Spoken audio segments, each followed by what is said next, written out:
Palavra da Verdade, a exposição bíblica com Hernandes Dias Lopes. Hoje o texto que vamos trabalhar é Romanos 8, a partir do verso 18. Eu queria que você abrisse Romanos 8, a partir do verso 18 até o 39.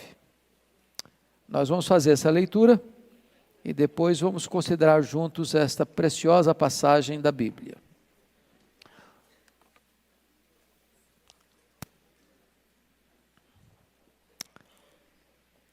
Romanos 8, a partir do verso 18. Acompanhe a leitura e depois deixe a sua Bíblia aberta no texto. Paulo diz assim: porque para mim, tenho por certo que os sofrimentos do tempo presente não podem ser comparados com a glória a ser revelada em nós. A ardente expectativa da criação aguarda a revelação dos filhos de Deus. Pois a criação está sujeita à vaidade, não voluntariamente, mas por causa daquele que a sujeitou, na esperança de que a própria criação será redimida do cativeiro da corrupção, para a liberdade da glória dos filhos de Deus. Porque sabemos que toda a criação a um só tempo geme e suporta angústias até agora. E não somente ela, mas também nós que temos as primícias do Espírito, igualmente gememos em nosso íntimo, aguardando a adoção de filhos, a redenção do nosso corpo. Porque na esperança fomos salvos. Ora, esperança que se vê não é esperança, pois o que alguém vê, como o espera? Mas se esperamos o que não vemos, com paciência o aguardamos. Verso 26. Também o Espírito semelhantemente nos assiste em nossa fraqueza, porque não sabemos orar como convém, mas o mesmo Espírito intercede por nós sobremaneira, com gemidos inexprimíveis. E aquele que sonda os corações, sabe qual é a mente do Espírito, porque segundo a vontade de Deus é que ele intercede pelos santos. Sabemos que todas as coisas cooperam para o bem daqueles que amam a Deus, daqueles que são chamados segundo o seu propósito. Porquanto aos que de antemão conheceu, também os predestinou para serem conformes à imagem de seu Filho, a fim de que ele seja o primogênito entre muitos irmãos. E aos que predestinou, a esses também chamou. E aos que chamou, a esses também justificou. E aos que justificou, a esses também glorificou. Que diremos, pois, à vista destas coisas? Se Deus é por nós, quem será contra nós? Aquele que não poupou o seu próprio Filho, antes por todos nós o entregou, porventura não nos dará graciosamente com ele todas as coisas? Quem tentará acusação contra os eleitos de Deus? É Deus quem os justifica. Quem os condenará? É Cristo Jesus quem morreu, ou antes quem ressuscitou, o qual está à direita de Deus e também intercede por nós. Quem nos separará do amor de Cristo? Será tribulação, ou angústia, ou perseguição, ou fome, ou nudez, ou perigo, ou espada? Como está escrito, por amor de ti somos entregues à morte o dia todo, fomos considerados como ovelhas para o matadouro. Em todas essas coisas, porém, somos mais que vencedores por meio daquele que nos amou. Porque eu estou bem certo de que nem a morte, nem a vida, nem os anjos, nem os principados, nem as coisas do presente, nem do porvir, nem os poderes, nem a altura, nem a profundidade, nem qualquer outra criatura poderá separar-nos do amor de Deus, que está em Cristo Jesus, nosso Senhor. Amém. Então hoje nós vamos trabalhar sobre o tema a gloriosa segurança dos salvos. Este texto é como que o ponto culminante, o apogeu, o pináculo da argumentação do apóstolo Paulo no que concerne à segurança da nossa salvação. E introdutoriamente eu diria para você que o verso 18 revela um belíssimo contraste entre o sofrimento presente e a glória futura. Se nós focarmos a nossa atenção no sofrimento que a gente passa aqui, parece que a vida perde um pouco o seu brilho. É bem verdade que muitos de nós aqui não passam sofrimentos tão profundos, tão longos, mas você conhece gente cuja vida é um calvário de sofrimento. Anos e anos, às vezes, uma enfermidade grave, anos e anos privado da liberdade, anos e anos com lutas tremendas na família, ou no casamento, ou com os filhos. Mas Paulo está aqui abrindo para nós uma clareira de conforto, dizendo o seguinte: o sofrimento que você enfrenta agora, o sofrimento do tempo presente, não pode ser comparado com as glórias por vir a serem reveladas em nós. Então, em vez de você focar sua atenção na dor do agora, concentre sua atenção nas consolações por vir, nas glórias por vir, nas recompensas divinas que estão reservadas para você. Tá? Eu queria então olhar esse texto e dividir esse texto em alguns pontos. Primeiramente, chamando a sua atenção para aquilo que Paulo chama de os gemidos da criação. Versículos 18 a 22. Olha a linguagem que Paulo diz. No versículo 22 ele diz assim: porque sabemos que toda a criação, a um só tempo, geme e suporta angústias até agora. Você tinha essa ideia, você tem claramente essa ideia de que a natureza está gemendo?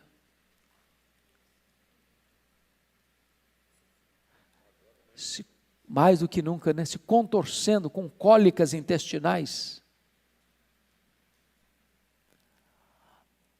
Há uma dor profunda na natureza.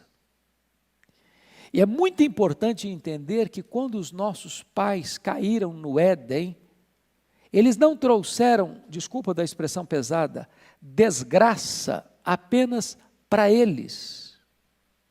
A natureza também foi atingida. A terra que era tão generosa começa a produzir abrolhos, espinhos. Agora o trabalho que era tão suave, agora é com suor do rosto. E Paulo vai mostrar para nós alguns pontos. Primeiro, o cativeiro da criação. Versículo 20 diz aí que a criação foi submetida à vaidade. Você pode ler o verso 20 comigo? Vamos juntos? Pois a criação está sujeita à vaidade, não voluntariamente, mas por causa daquele que a sujeitou. Ou seja, a natureza, a criação, ela não tomou a decisão de entrar por esse caminho da vaidade, ela foi sujeita a isso. Ela não é ré, ela é vítima. Ela foi colocada nessa situação, ela não se colocou nessa situação. Agora notem em versículo 21, a criação vive prisioneira no cativeiro da corrupção, na esperança de que a própria criação será redimida do cativeiro da corrupção. Paulo escreveu, obviamente, no primeiro século, e só em 1859 é que Charles Darwin publica A Origem das Espécies, ensinando a chamada teoria da evolução. Mas Paulo está na contramão de Darwin. Ele está dizendo que o mundo não, a natureza, o mundo não está evoluindo, o mundo está o quê? Se corrompendo, se degradando, adoecendo. Ele está dando marcha ré. O mundo está prisioneiro, está num cativeiro de corrupção, de degradação. E se você perceber, no verso 22, ele vai mostrar que a criação geme e suporta angústia até agora. Geme e suporta angústia até agora. No versículo 20, você nota que a sujeição da criação é involuntária. Ela é vítima dessa queda, da corrupção do homem que atinge a natureza. Então, Paulo vai mostrar para nós, nos versos 19 e 21, a expectativa da criação. Olha comigo, por gentileza, o que ele diz no verso 19. A ardente expectativa da criação aguarda a revelação dos filhos de Deus. Pense bem nisso. A natureza está aqui, e a palavra ardente expectativa na língua grega traz a ideia de você estar na ponta dos pés, aguardando ansiosamente a chegada de alguém ou de algo. A natureza, irmãos, que foi sujeita à vaidade, sujeita à corrupção, está gemendo e suportando a angústia até agora, ela será liberta desse cativeiro, dessa prisão, dessa corrupção, dessa vaidade. Quando isso vai acontecer? Quando Jesus voltar. Quando os filhos de Deus, na linguagem aí do verso de número 19, forem revelados. A palavra revelação em Apocalipse, ela vai mostrar o seguinte, que a natureza aguarda a revelação dos filhos de Deus. Quando os filhos de Deus forem glorificados na segunda vinda de Cristo, então a natureza também será redimida desse cativeiro. É muito importante você entender isso. Haverá novos céus e nova terra. A maneira como Deus vai libertar a natureza do cativeiro é descrita graficamente em 2ª carta de Pedro, quando diz que esses céus que você vê, e essa terra que você vê, e esse cosmos que você vê, vai ser depurado. Não vai ser destruído. Não vai acabar para começar um novo. Mas esse que aí está, vai ser completamente restaurado. Restaurado. De tal maneira que nós, glorificados, na manifestação dos filhos de Deus, vamos povoar, vamos habitar todo o cosmos restaurado de Deus, que numa linguagem bíblica se resume novos céus e nova terra. Então a natureza está aguardando isso. Ela aguarda de que maneira? Olha comigo o versículo 21. Na esperança de que a própria criação será redimida do cativeiro da corrupção para a liberdade da glória dos filhos de Deus. Agora, esses gemidos da natureza precisamos entender. Por que a natureza está gemendo? É de desespero ou de esperança? Pense comigo nos gemidos de uma mulher que está dando à luz. Ela está gemendo de desespero ou de esperança? De esperança. Então, essa é a ideia que Paulo está trazendo. A natureza está gemendo, não no sentido de que ela está com medo da destruição.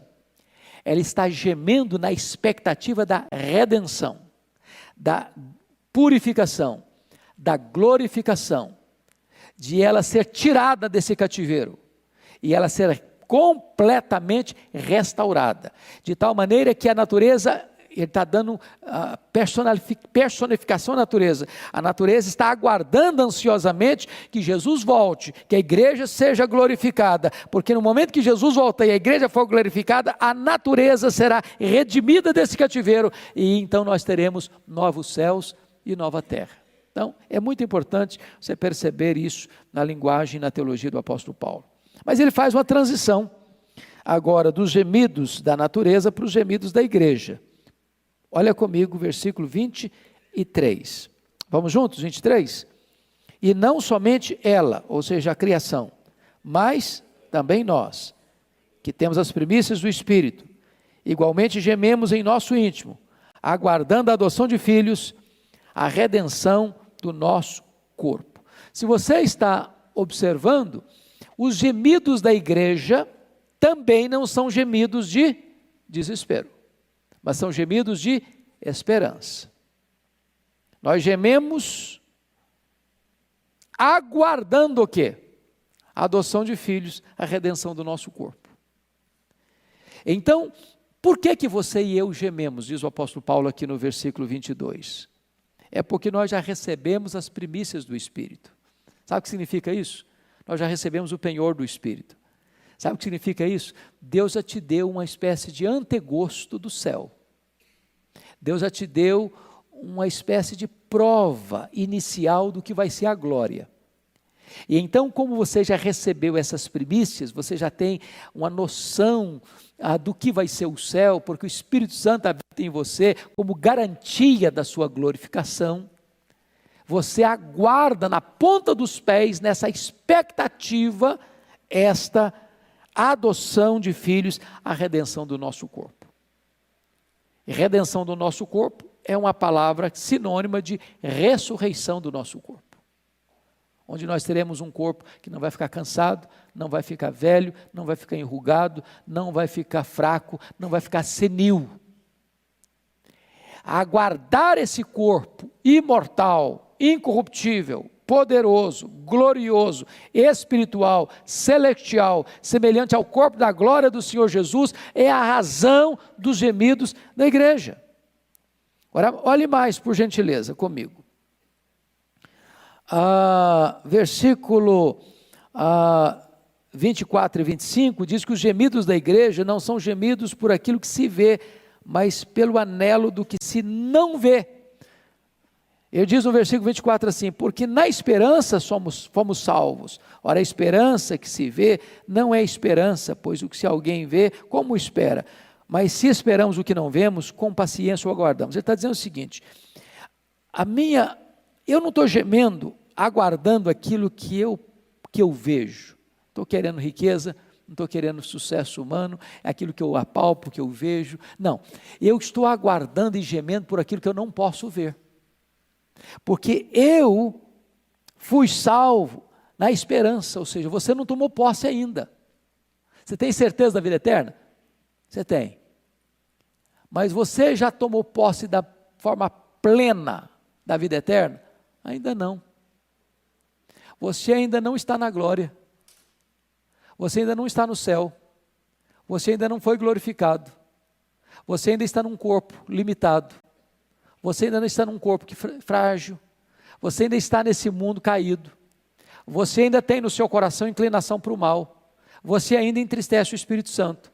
Você ainda peca contra Deus. Você ainda fala o que você não deve falar. Você ainda faz o que não deve fazer. Você ainda deixa de fazer o que deve fazer. Você ainda nutre na sua mente pensamentos errados. Então, ainda nós aguardamos essa salvação. Temos expectativa e esperança dessa salvação. Mas ela você não vê ainda. Você há de ver. E se você tem certeza de que você tem essa vida eterna, você tem o quê? Paciência para esperar.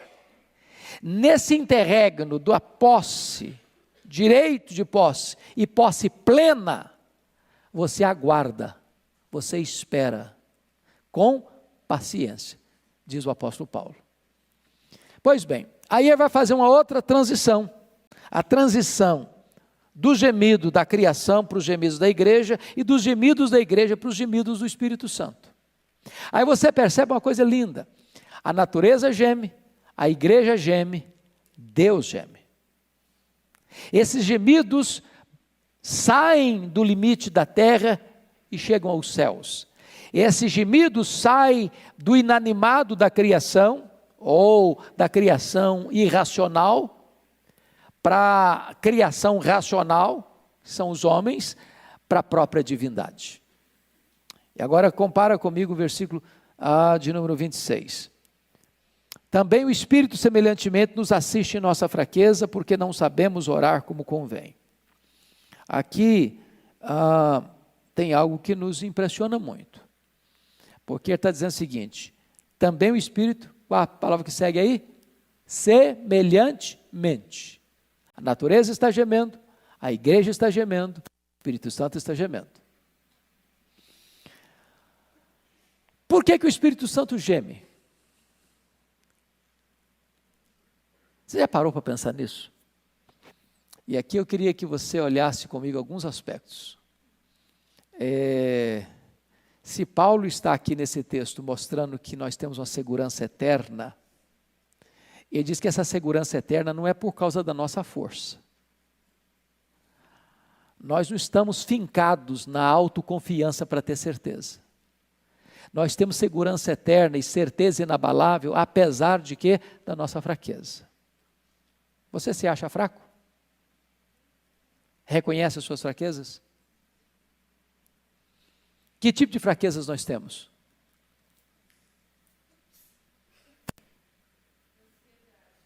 Não? Ansiedade. Medo. Soberba. Soberba é uma fraqueza. Embora quer passar a mensagem ao contrário, mas é uma fraqueza. Vaidade. Tristeza. Preste atenção, nós temos primeiro fraquezas físicas. Temos ou não temos? Você nasce dependente e se você tiver uma idade bem avançada, morre dependente. Você sobe a maturidade e desce a ladeira depois de novo. Fraquezas físicas. Hoje, gente, não tem como o ser humano permanecer soberbo diante das fraquezas físicas. Você pode pegar uma mulher, por exemplo, foi Miss Universo. Quando ela está com 90 anos, a beleza foi embora, não tem jeito. As rugas aparecem. Os olhos ficam embaçados. 90 é pouco, né? Pensar 100. Não está tanto não, né? Então nós temos fraquezas físicas. Tem jeito não. O joelho do camarada não aguenta mais. Eu visitei um irmão essa semana, eu achei muito engraçado, que a casa dele é cheia de escada, ele desce a escada de baixa ré. O meu joelho não aguenta, pastor, tem que descer de fasto. Fraqueza. Fraqueza. Nós temos fraquezas emocionais, temos ou não temos? Ô, gente, tantas vezes, como vocês disseram, é ansiedade, medo, angústia, desespero até. Tem hora que você diz, meu Deus, eu não aguento mais. Tem uma fala de Paulo em 2 Coríntios 1,8 que me deixa perplexo. Paulo diz assim, vocês sabem quantas lutas eu enfrentei em Éfeso, maiores do que minhas forças, a ponto de desesperar-me da própria vida. Eu não sei se você já enfrentou algumas lutas emocionais a ponto de desesperar-se da própria vida. Não é que Paulo estava pensando em suicídio, não. O que ele está dizendo é o seguinte, a luta era tão grande, que eu achei que eu não fosse aguentar. Tem hora que você enfrenta isso. Agora, nós temos fraquezas morais, não temos? Reconhece que você tem fraqueza moral? Ô, gente, quanto mais perto de Deus você chega, mais consciência você tem de que você é fraco moralmente. Todos nós aqui, eu acho que sem exceção, já prometemos a Deus não cometer mais um deslize, um erro, um pecado. E você acaba cometendo o mesmo pecado, depois de confessar, depois de chorar, depois de pedir perdão. No dia seguinte, às vezes, nem chega no dia seguinte. Não é que faltou para você sinceridade, não, faltou para você poder mesmo. É fraco. A gente é meio torto. Fraquezas espirituais, Paulo chega a dizer em Romanos 7, nós estudamos isso aqui na penúltima aula, que o bem que eu quero fazer eu não faço, o mal que eu não quero eu faço. Agora, o que é maravilhoso é que a despeito da nossa fraqueza, Deus não nos escorraça, mas o Espírito nos assiste. E essa ideia de assistir na língua grega é a ideia de um fardo que você não consegue segurar e carregar sozinho, o Espírito Santo vem e carrega esse fardo por você. Ele assiste você em sua fraqueza. Senão nós estávamos perdidos. Mas olha mais, versículo 26, ele diz assim, mas o mesmo Espírito intercede por nós sobremaneira com gemidos inexprimíveis. E agora entra um outro elemento da assistência do Espírito Santo, que é a intercessão. Ô irmão, se a intercessão humana já é tão importante, ora por mim, meu irmão. Paulo pediu, ora por mim, eu estou aqui passando essa luta, ora por mim. E você pede oração para os irmãos da igreja, ore por mim, ore pela minha família, ore por essa situação, por essa circunstância. Agora, você já pensou que é o próprio Deus orando por nós? Porque é tão sublime isso, mas você tem o Deus Pai, o Deus Filho e o Deus Espírito Santo. Você tem a Trindade. são da mesma essência, têm os mesmos atributos, realizam as mesmas obras, mas você tem 2 intercessores na Trindade. Você tem Jesus Cristo como seu intercessor legal, forense. Ele está à destra de Deus, está aí no versículo 34 do nosso texto. Quem os condenará? É Cristo Jesus que morreu, o antes quem ressuscitou, o qual está à direita de Deus e também intercede por nós. Ou seja, quando chega diante do tribunal de Deus uma acusação contra você, é Jesus que se levanta e diz o seguinte: por esse crime aí, por esse pecado aí, eu já paguei, eu já morri, e essa pessoa que está sendo acusada aqui, não deve mais nada, está aqui com a tua lei. É por isso que não tem condenação sobre a sua vida. Mas agora, Paulo vai dizer que você tem um segundo intercessor na Trindade, que é o intercessor existencial. Se o Filho intercede por você à direita de Deus Pai, o Espírito Santo intercede por você, em você, ao Deus que está sobre você. É a divindade em nós, orando a divindade sobre nós. Você parou para imaginar o que é essa intercessão do Espírito Santo? O texto nos diz que essa intercessão tem 3 características. Primeiro, ela é intensa. Ele intercede por nós de que maneira? Sobremaneira. Isso é uma palavra de ênfase. Segundo, é a intercessão agônica, com gemidos inexprimíveis.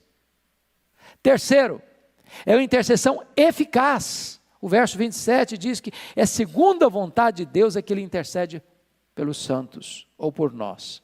Agora vamos pensar nisso. Se eu não sei orar como convém, e Paulo diz isso no versículo 26, porque não sabemos orar como convém, o Espírito Santo sabe orar como convém. Se a minha oração às vezes não está alinhada com a vontade de Deus, a intercessão do Espírito Santo está sempre alinhada com a vontade de Deus. Porque se existe uma área, meus irmãos, de fraqueza em nós, vocês apontaram algumas aqui, outra delas é que nós não sabemos orar como convém. E por que nós não sabemos orar como convém? Porque nós nem sabemos o que é melhor para nós. Você já orou por uma causa alguma vez na vida e descobriu mais tarde que aquilo que você pedia, se Deus desse para você, seria um problema na sua vida? Já teve essa experiência? Já? Jesus ensinou a gente assim. Tem hora que você pede para Deus um pão, uma pedra, pensando que está pedindo um pão. Tem hora que você pede para Deus uma cobra, pensando que está pedindo um peixe. Então Deus não dá o que você quer, Deus dá o que você precisa, Deus dá o melhor. É por isso que Jesus ensinou a orar assim: pedi e dar-se-vos-á, buscai e achareis, batei e abrir-se-vos-á, porque todo que pede recebe, todo que busca encontra, todo que bate abrir-se-lhe-á. Ele não diz todo que pede recebe o que pede, ele não ensinou isso, porque eu não sei orar como convém.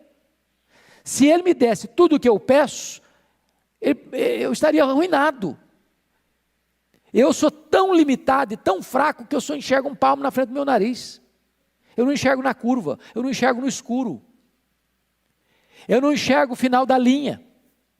Mas Deus que conhece o fim como conhece o começo, Deus que não precisa uma coisa acontecer para entender a segunda coisa que vai acontecer, Ele sabe todas as coisas do seu eterno agora, Ele me livra daquilo que eu desejo. Ele me liberta daquilo que eu mais quero.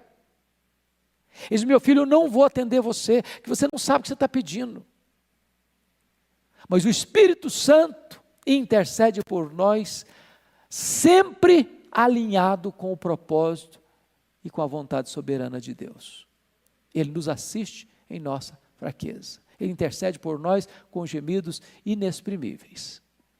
Mas notem comigo que depois que Paulo mostra a segurança que nós temos na obra do Espírito Santo, nos versos 26 e 27, ele avança para o verso 28, dizendo que nós podemos ter firmeza por causa do perfeito projeto, plano de Deus na nossa vida. Pode ler o 28 comigo? Vamos lá? Sabemos que todas as coisas cooperam para o bem daqueles que amam a Deus, daqueles que são chamados segundo o seu propósito. De todos os tantos versículos da Bíblia, se eu pudesse escolher um só, escolheria esse.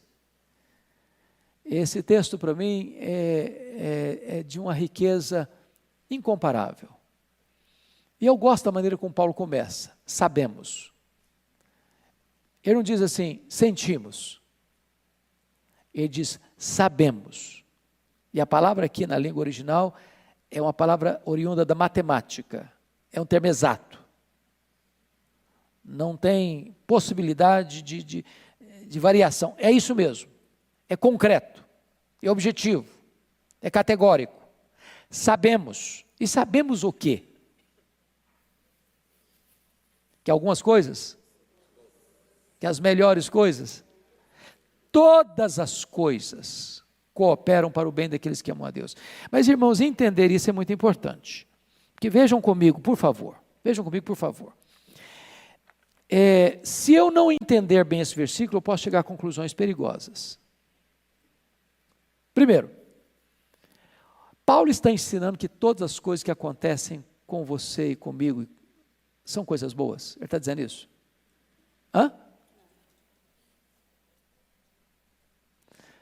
Porque algumas pessoas acham que é isso que Paulo está escrevendo aqui. Então preste atenção. Enquanto nós vivemos neste mundo aqui, coisas más podem acontecer conosco. Você acha que um crente andando na rua sofrendo uma bala perdida, isso é coisa boa?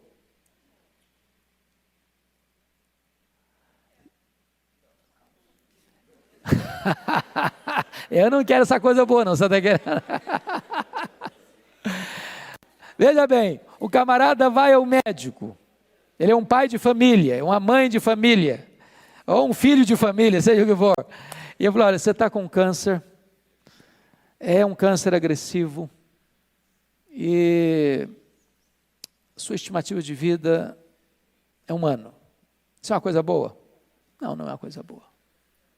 Você precisa sustentar a sua família, você já está para lá dos 40, o mercado já está complicado, e você depende desse salário para sustentar de maneira digna a sua família. Você chega na empresa, vai lá no RH e acerta as contas lá porque você está despedido. Isso é uma coisa boa? Não. Você está andando na rua, passa um assaltante e pega a sua carteira, ou pega um objeto pessoal seu, um relógio, uma joia, e além de pegar o que você tem, lhe dá um tiro. Isso é uma coisa boa? Não. Não. Então preste atenção. Nem tudo que acontece conosco são coisas boas. E Paulo não está dizendo isso. Segunda coisa que é importante. Todas as coisas cooperam para o bem daqueles que amam a Deus. Todas as coisas cooperam. Significa que essas coisas têm independência para agir? Essas coisas acontecem casualmente, fortuitamente, elas mesmas podem ir como que num jogo de dado, de coincidência, ou pelos astros, o horóscopo, hoje está favorável, amanhã está desfavorável. É isso que acontece? Não. Segunda coisa, terceira coisa, todas as coisas cooperam para o bem de todas as pessoas? Também não. Também não. Quem semeia vento, colhe tempestade. Quem semeia na carne, da carne colhe corrupção. Então o que é que Paulo está querendo dizer? É que se você ama Deus, Deus está com as rédeas da sua vida nas suas mãos. Mesmo que uma circunstância adversa venha sobre a sua vida, e ela em si é má, e não é boa, Deus é poderoso para reverter isso em seu favor, seu bem. Pois não, irmã? Eu vou dizer depois para vocês o que ela está falando.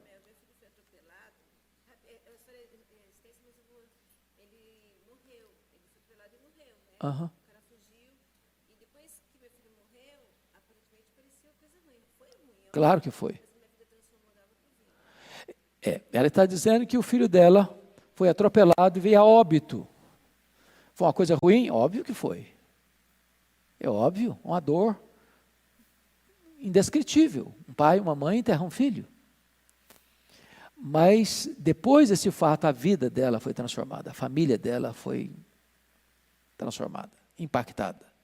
Deus reverte uma situação adversa, uma coisa boa para nós. A Mantina Adorno Vassão, que foi pastor da Catedral do Rio muitos anos, escreveu um livreto sobre este texto, e ele disse que um dia um jovem se aproxima dele e diz: pastor, eu queria que o senhor fosse pregar num culto de ações de graças, que eu estou oferecendo a Deus. Eu passei longos anos enfermo, e eu estou curado, e eu queria dar um culto de ações de graça. Eu falei: meu irmão, é mais do que justo que nós agradeçamos a Deus pela sua cura. Eu falei: não, pastor, mas eu não quero agradecer a Deus pela minha cura, eu quero agradecer a Deus pela minha enfermidade. Eu era um jovem rebelde, eu andava longe de Deus, eu era um blasfemo, a minha vida estava completamente torta, e Deus permitiu que eu ficasse doente, para que o meu coração fosse quebrantado, para que eu reconhecesse a minha dependência de Deus, para que eu me voltasse para Deus. Então eu quero dar graças a Deus pela minha enfermidade. Deus é poderoso para reverter. Talvez você possa estar olhando para a sua vida hoje e dizendo o seguinte: pastor, mas se esse negócio é assim, eu acho que na minha vida não funciona não, porque está tudo de ponta cabeça. Então, a complicação. Se eu contar a minha história para o senhor, até pedra chora. Tem hora, deixa eu dizer uma coisa importante aqui para vocês, tem hora que você não vai entender o que Deus está fazendo na sua vida. E Deus nem prometeu que você vai entender também. Deus nem sempre promete explicação, o que Deus promete é restauração. Pense comigo na história do Jó. Todos nós sabemos quais foram os golpes que Jó sofreu. Na vida financeira, na saúde, enterrando os filhos. A mulher o deixa na hora que ele mais precisava dela. Os amigos acusam. Quando ele está nesse torvelinho da dor, o que ele fez é o que todos nós faríamos: perguntar para Deus por quê. Quantas vezes ele perguntou isso para Deus? 16 vezes. O que ele fez é o que você e eu faríamos. Ele queixou-se 34 vezes contra Deus. Leia os Salmos. Os Salmos são muito mais de lamento do que de louvor. Tem mais salmos de lamento do que de louvor. Deus que nos conhece, nos fez, nos ama e nos salva, não fica irritado com você quando você diz: Deus, está doendo. Deus, por quê? Mas sabe qual foi a resposta de Deus para Jó diante de 16 perguntas e de 34 queixas? Silêncio. Não explicou nada. Falou nada. Não deu nenhuma explicação, nenhuma luz no fim do túnel, nada, nada, silêncio total. Porém, Jó começa a discernir algo, quando ele diz o seguinte: mais uma coisa eu sei, mais uma coisa eu sei, está no fundo do poço, mas uma coisa eu sei, é que o meu Redentor vive. E por fim eu me levantarei, e revestido esse meu corpo, eu verei o meu Redentor.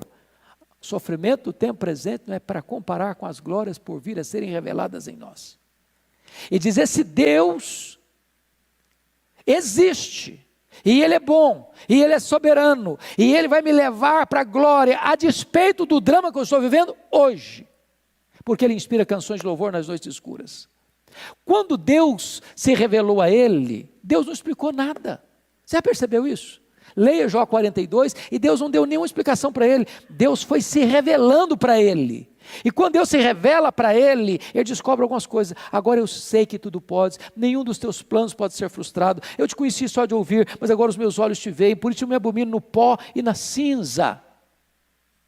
E diz a Bíblia que quando Jó começa a interceder pelos seus amigos, Deus restaurou a sorte de Jó. Restaurou de que maneira? As 5 áreas Deus restaurou: financeira, a saúde, o casamento, os amigos, e Deus lhe deu mais 10 filhos. Uma das coisas mais lindas que eu pude entender na Escritura, e que às vezes faz parte do nosso vocabulário humano, e é muito comum se escutar isso num funeral: perdemos a pessoa. Perdi meu pai, perdi minha mãe, perdi meu filho, perdi meu irmão. Essa não é uma linguagem bem apropriada que deveríamos usar. Como aquele pai que acabara de enterrar o filho, voltando do cemitério, um amigo o aborda e disse: meus pêsames, meus sentimentos, eu soube que o senhor perdeu seu filho. E o pai disse: não, eu não perdi meu filho.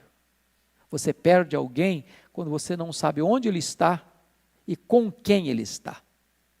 Eu sei onde está meu filho, com quem está meu filho. Eu não perdi meu filho.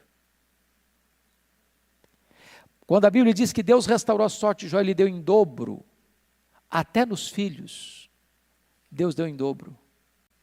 Porque agora tinha 10 filhos no céu e 10 filhos na terra. Então, tem hora que Deus não explica o que Ele está fazendo. Você não pode entender tudo que Deus está fazendo, mas você pode entender Deus. Ele é seu Pai, Ele é soberano, Ele é bom, Ele está trabalhando por você e não contra você. Uma boa maneira de explicar isso é a experiência que aconteceu com Albert Einstein, quando ele veio à América, depois do seu sucesso com a teoria da relatividade.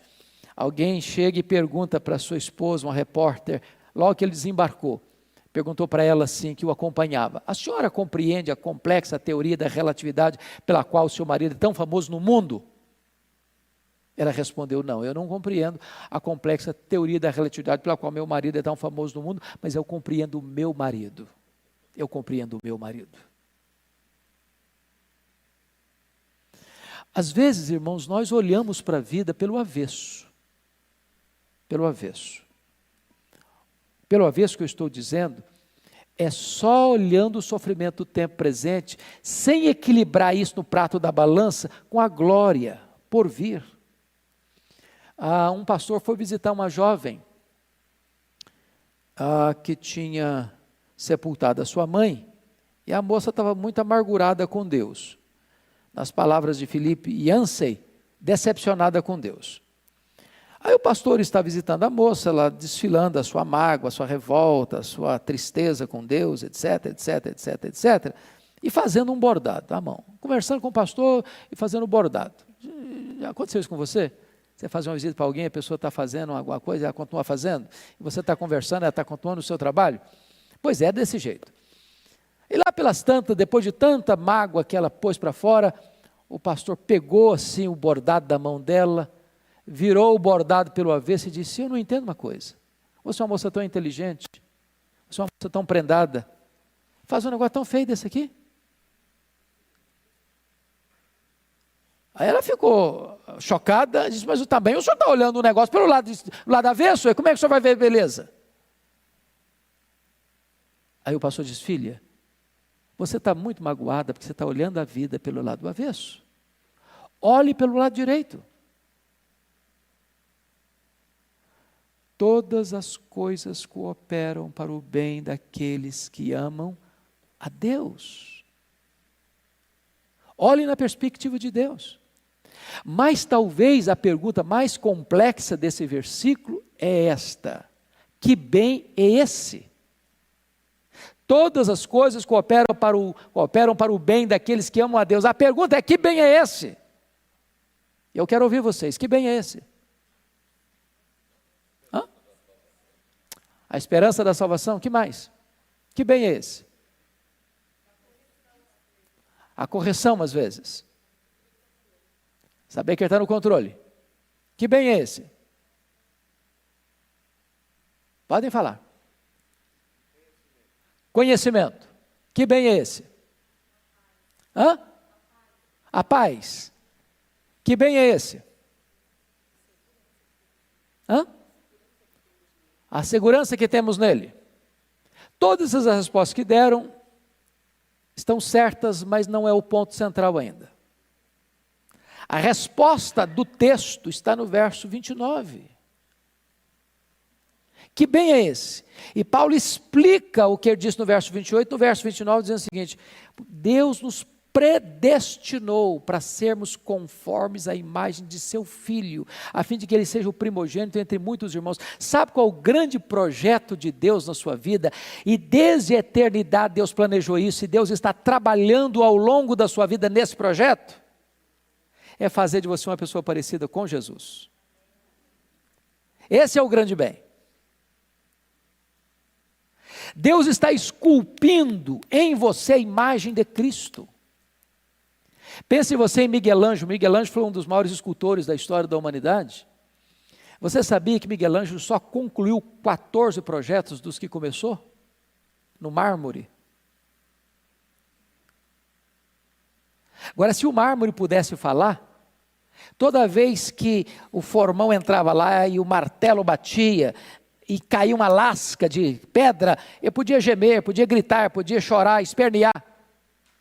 Mas o escultor está dizendo: calma, sossega, eu estou fazendo uma grande obra. Aqui na minha cabeça tem um projeto belíssimo, e esse projeto que eu estou desenvolvendo. Então não chore, não esperneie, não reclame, eu estou trabalhando, eu estou formatando algo belíssimo. É por isso que quando o Miguel Ângelo terminou Moisés, ele bateu na perna e disse: parla, parla. Ficava tão perfeito, parecia que era um ser humano, só faltava falar. Então Jesus está esculpindo, Deus o Pai está esculpindo em nós o seu Filho. Agora, como é que o Filho, ele trabalhou no Filho? O Filho aprendeu pelas coisas que sofreu. Deus mudaria a metodologia com você e comigo? Não. Então, quando vem uma luta, quando vem uma prova, na hora você geme, na hora você chora, na hora dói, na hora você se angustia, e você está sofrendo, por quê? Porque você não enxerga na curva, você não enxerga no escuro, você não sabe lá o final da linha, mas Deus que está lá na frente, como está aqui ao mesmo tempo, então, meu filho, calma, eu estou trabalhando. E aí Paulo diz: não estou sentindo isso, eu sei disso, sabemos. Pois bem, por que nós temos segurança? Vamos avançar no texto. Ele chega no verso 30, e o verso 30, de certa forma, é o mais completo versículo do Ordo Salutis. O versículo 30 revela para nós o plano da redenção. E ele começa assim: aos que Deus predestinou. O que é que ele está querendo ensinar a você e a mim com isso? Ele está dizendo o seguinte: a sua salvação não começou com você. A sua salvação não começou na terra. A sua salvação não começou no tempo. A sua salvação foi planejada por Deus, determinada por Deus, antes que houvesse mundo, antes que você nascesse. Então, não foi você quem escolheu Deus, foi Deus quem escolheu você. Não foi você que passou a amar a Deus, para Deus então te amar. Não, você só ama a Deus porque Ele amou você primeiro.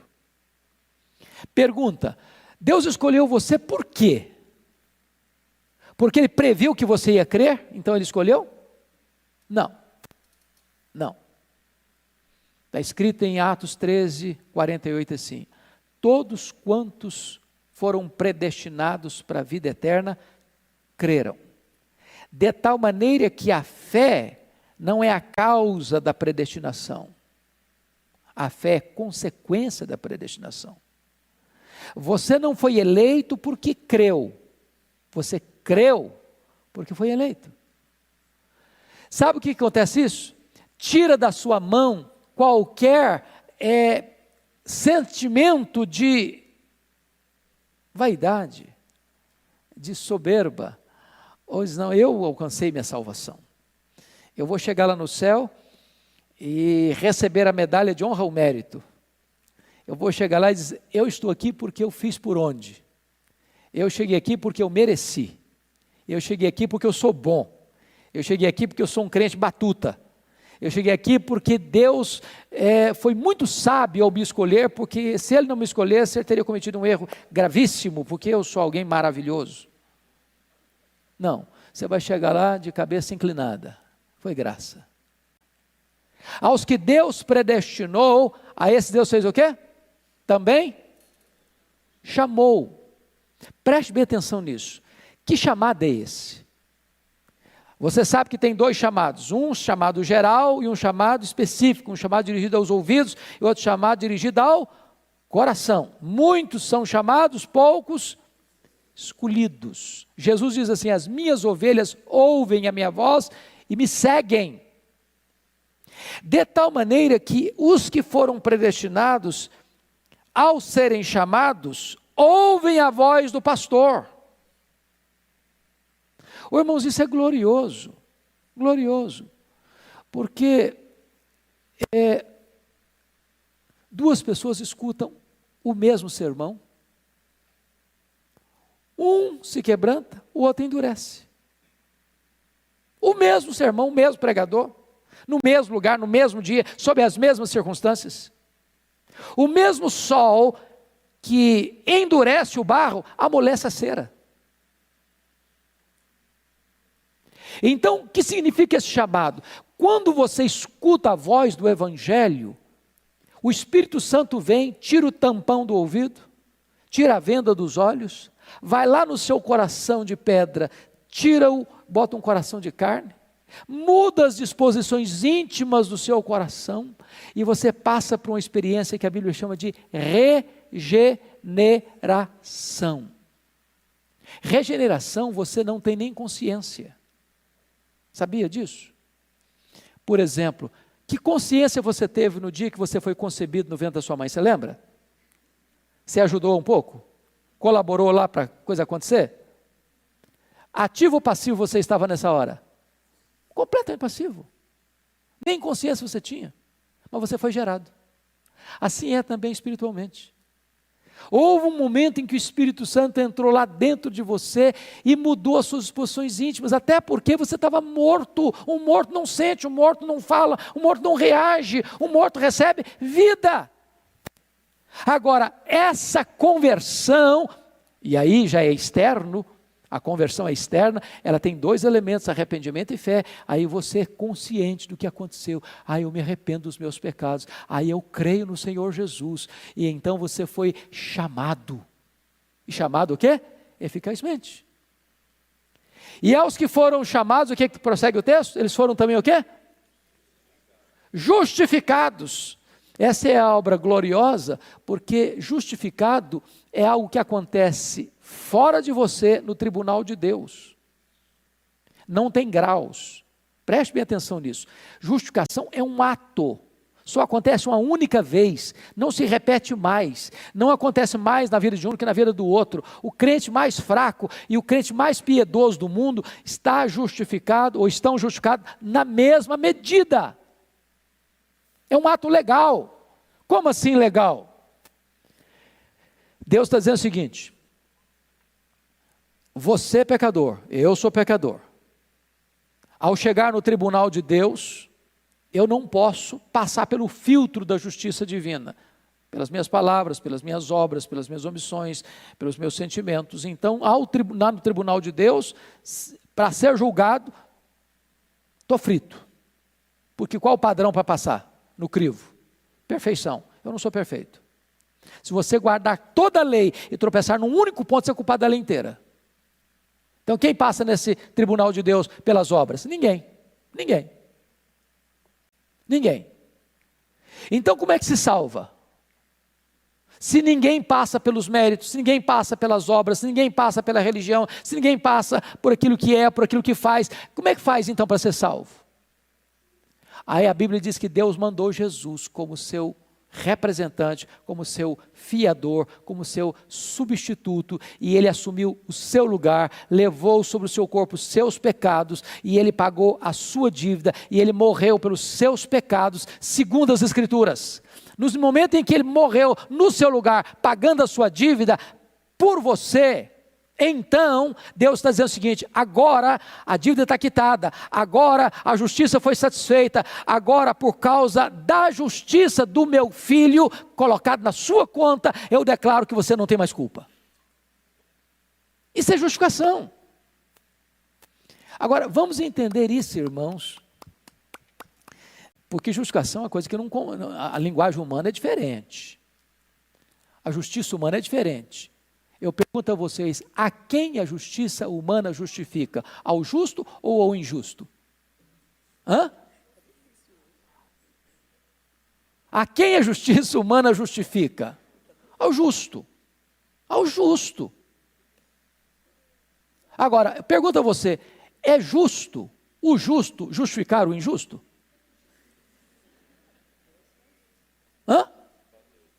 Não é justo. Mas Deus é justo e o justificador do que crê. Como é que Deus pode continuar sendo justo quando Ele justifica o injusto? É que na verdade, eu sou injusto, mas o justo morreu por mim. Então, quando o justo morreu por mim, a justiça do justo atribuída a mim, que sou injusto, me leva a ser justificado diante do tribunal justo de Deus. Isso é justificação. Agora, preste atenção nisso. Justificação é um ato que não pode ser desfeito. Pense comigo hoje quando um criminoso vai para um julgamento na primeira instância. Aí o que acontece? Vamos imaginar que ele foi inocentado na primeira instância. Aí a pessoa que está com a demanda judicial lá, acha que a justiça, que a decisão não foi legal, não foi boa, não foi justa, apela para uma segunda instância. E aí imagine que ele ganhou na segunda instância, não, mas apela para a terceira instância. Aí na terceira instância ou na quarta instância, não, realmente o processo estava errado e a pessoa é condenada. No caso do crente não tem chance, sabe por quê? Porque o tribunal que declarou você justo é o Supremo Tribunal Federal do céu. É o Supremo Pretório Divino. Não tem mais apelação. Não tem mais instância superior a quem recorrer. É por isso que Paulo pergunta no verso 33 assim: quem tentará acusação contra os eleitos de Deus? O que está escrito? É Deus quem os justifica. E aí é da base legal no verso 34. Quem os condenará?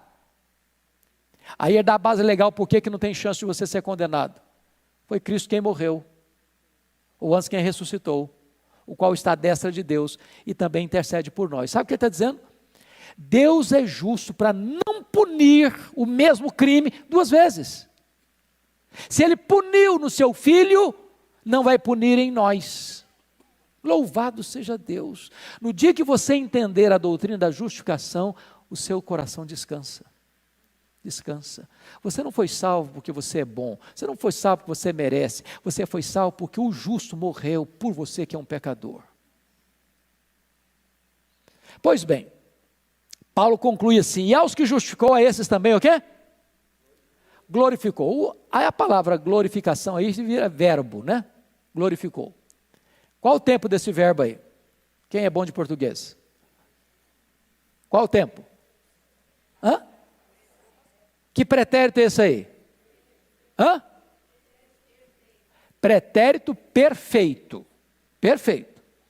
Que é, na nossa linguagem mais simples, é passado. É um fato o quê? Consumado. Consumado. Agora, vamos entender mais um pouquinho. E aos que justificou, esse também glorificou. A glorificação já é um fato histórico consumado? Sim ou não? Não. Você já foi glorificado? Eu não fui ainda. Eu ainda sou um miserável ainda. Mas por que que está no passado? Pois não, minha irmã?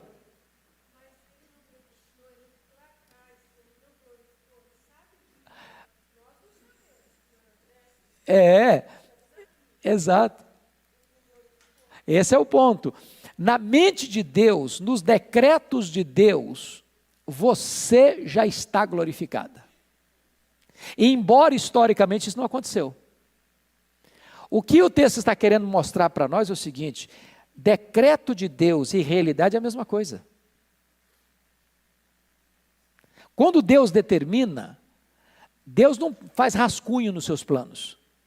Deus não precisa de upgrade nos seus planos. Deus não precisa de atualização nos seus planos. O que ele está dizendo é o seguinte: na minha mente, nos meus decretos, aqui em cima está tudo resolvido. No meu tribunal está tudo resolvido. Então você que foi predestinado, você que foi chamado, você que foi justificado, já está no céu, embora historicamente você ainda está a caminho. Isso só vai acontecer historicamente quando Jesus voltar. Quando Jesus voltar, os mortos ressuscitarão, com um corpo incorruptível, imortal, poderoso, glorioso, espiritual, celestial, e os que estiverem vivos serão transformados e arrebatados para estar com Jesus nos ares. Isso só vai acontecer lá na frente, historicamente falando, mas como Deus vê tudo no seu eterno agora, já está glorificado. Em outras palavras, não existe essa ideia de perder salvação. Estou salvo de manhã, estou perdido à noite, sou filho de Deus de manhã, sou filho do diabo à noite, estou indo para o céu de manhã, estou indo para o inferno à noite. Não há essa chance de se perder salvação. Agora, deixa eu só dar uma palhinha aqui para ninguém também pegar com conclusão errada. Ah, é assim, é? Então eu vou viver, vou ficar na sombra e água fresca, então deixa eu fazer o que eu quiser fazer, porque o troço está seguro mesmo, aí está beleza demais para mim. Ué, que negócio é esse? É moleza. Para um pouquinho. A pessoa que usar esse argumento para viver no pecado, ele só está dando uma demonstração, ele nunca nasceu de novo, ele nunca foi salvo. E não tem nada mais perigoso para um crente do que a falsa segurança da salvação. Alguém que se julga salvo, se acha salvo, e até no dia do juízo ainda vai dizer: Senhor, Senhor, porventura nós não profetizamos, não fizemos milagres, não expulsamos demônios, e ele vai dizer: apartai-vos de mim, vós que praticais a iniquidade, nunca vos conheci.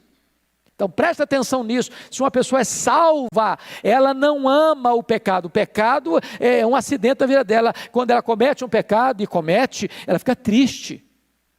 Mas se alguém tem prazer no pecado, se alguém tem prazer naquilo que entristece o coração de Deus, isso se chama prática de pecado. Aquele que pratica o pecado é escravo do pecado. Aquele que pratica o pecado nunca viu a Deus. Está claro isso, irmãos? Claro? Pois bem, nós ainda temos mais 5 minutos. A partir daqui, Paulo vai fazer 5 perguntas retóricas para mostrar para nós a nossa segurança de salvação.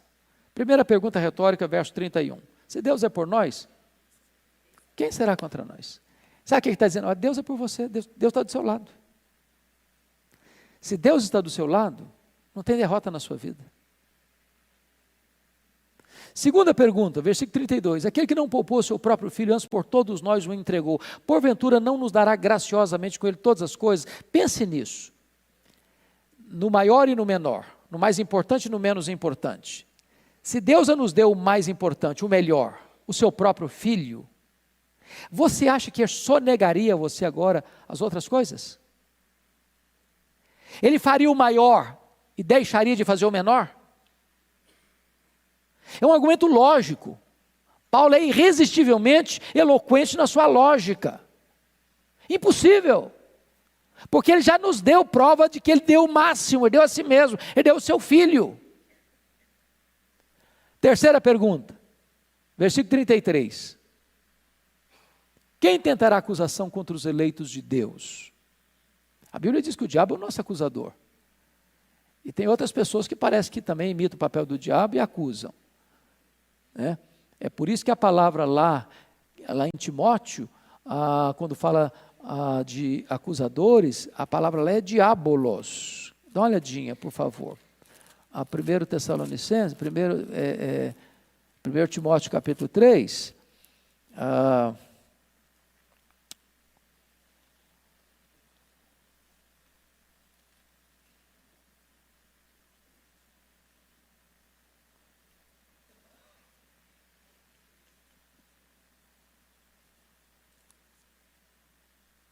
eu não sei se é esse do versículo. Depois eu preciso conferir, sou inimigo de contendas. A palavra é diabolos. E diabolos é a palavra do grego para acusador. Quem tentará acusação contra os eleitos de Deus? Quem? 3,6? Cadê? Cadê? O que está escrito? Não é. É a palavra acusador, esse é o seu termo no grego lá. Daqui a pouco eu ver se eu recordo o versículo. O ponto básico que eu quero destacar aqui para vocês é o seguinte. A terceira pergunta: quem os condenará? Não, a pergunta: quem tentará acusação contra os eleitos de Deus? Versículo 33. É Deus que os justifica. Em outras palavras, pense comigo no tribunal, e está falando de tribunal mesmo. Condenação, absolvição, justificação, são linguagens de tribunal. Deus é o Supremo. E Ele está dizendo o seguinte: você está justificado. Se Ele está dito, está justificado, a justificação precisa ter uma base legal. Não é apenas uma declaração. Quando um juiz diz, você está justificado, preste bem atenção nisso, irmãos. Tem que ter uma base legal. Por exemplo, vamos pegar aqui uma linguagem bem de hoje. Há uma decisão que o Temer tomou, que o Supremo Tribunal referendou, que está trazendo confusão aí no Brasil. Indulto. O que é indulto? Perdão. Pergunto a vocês, o indulto do presidente Temer satisfez a justiça? Não. Quando Deus diz assim, você está perdoado, tem o mesmo teor do indulto do presidente? Seja o Temer, seja qualquer presidente no outro país do mundo. Não. Quando Deus diz, você está perdoado, é diferente do indulto de um presidente. Diferente por quê? Porque quando Deus diz, você está perdoado, Deus não está passando por cima do seu pecado. Deus não está fazendo vistas grossas ao seu pecado. O seu pecado foi punido. O seu pecado foi julgado. A justiça foi feita. Um outro alguém, seu substituto, pagou por você. Sofreu a sentença da lei por você. Satisfez as demandas da lei por você, atendeu as demandas da justiça por você. Então, quando ele está perdoado, significa o seguinte, que a justiça foi cumprida. Isso é maravilhoso, irmãos, isso é maravilhoso. Deus não faz vistas grossas ao pecado, a alma que pecar, essa morrerá.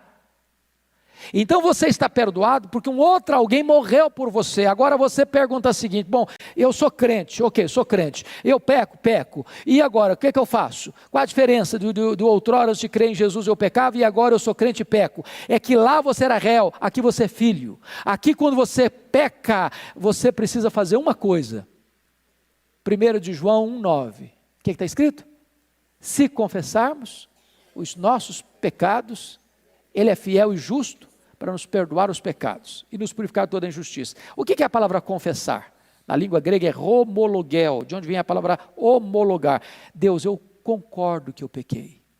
E quando você chega e diz, pai, eu concordo que eu pequei, o pai diz, então eu olho para a cruz. E ao olhar para a cruz, esse pecado já foi levado na cruz. Por causa do sacrifício do meu filho, eu perdoo você. A justiça foi aplicada lá. Eu não vou aplicar em você, eu perdoo você. Paulo conclui a última pergunta, dizendo o seguinte, quem nos separará do amor de Cristo? Será tribulação? Angústia? Perseguição? Nudez? Perigo? Espada? Ou seja, serão os problemas da vida que vão afastar você de Deus? Eu fiquei doente, então agora eu não quero saber de Deus mais não. Eu perdi o emprego, também eu não quero saber de Deus mais não. Eu fui injustiçado num tribunal, que também não quer saber de Deus mais não. O que ele está dizendo é o seguinte, não tem circunstância nenhuma da vida que possa afastar você do amor de Deus. Se você é de Deus, por pior que seja o problema, e você pensa em martírio, você pensa em crentes que foram crucificados, ou que foram queimados vivos, ou que foram jogados nas arenas, nada, nenhuma situação pode separar você do amor de Deus que tem em Cristo Jesus. Você tem segurança absoluta, certeza inabalável. Você tem em Cristo vida eterna. Que bênção, irmãos, termos tão grande salvação. A segurança da sua salvação não está nas suas mãos, a segurança da sua salvação está nas mãos de Deus. É Ele quem segura você.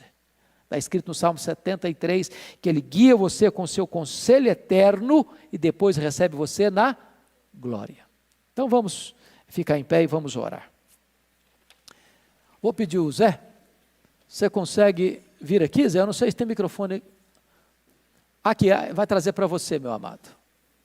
Zé Rintz, ore por nós, por gentileza. Santo e eterno Deus, Pai amado, Deus da graça e da misericórdia, nós te agradecemos, porque o Senhor nos trouxe aqui essa manhã. Obrigado, para a tua casa, que é uma casa de oração, no dia do Senhor, para que nós pudéssemos realizarmos um culto de louvor e adoração ao único Deus verdadeiro que existe. E também ter comunhão com os nossos irmãos. Amém. E também aprender da tua palavra. E agora nós te agradecemos mais uma vez por essa salvação. Te agradecemos pelo teu Filho Jesus, que veio a esse mundo. E aí pagou todos os nossos pecados, derramando o seu precioso sangue. Amém. E nós te agradecemos e te pedimos que o Espírito Santo que habita em nós nos ajude para que possamos reconhecer os nossos pecados e para que possamos também nos entristecermos cada vez que nós pecarmos, porque nós somos salvos, nós somos justificados e nós temos a certeza absoluta que por causa do sacrifício de Jesus, somente por causa disso é que nós teremos a salvação. Nós estamos aqui nessa vida como passageiros e iremos para Jerusalém celestial, viver a vida eterna com o Senhor, com Jesus e com todos os santos. Amém. Fica conosco, nos dê um bom dia na tua presença, nos abençoa, também fica com o reverendo Hernandes, Amém. com o reverendo Arival, no segundo culto que nós teremos agora. Em nome de Jesus que nós oramos e agradecemos. Amém. Amém. Palavra da Verdade, a exposição bíblica com Hernandes Dias Lopes.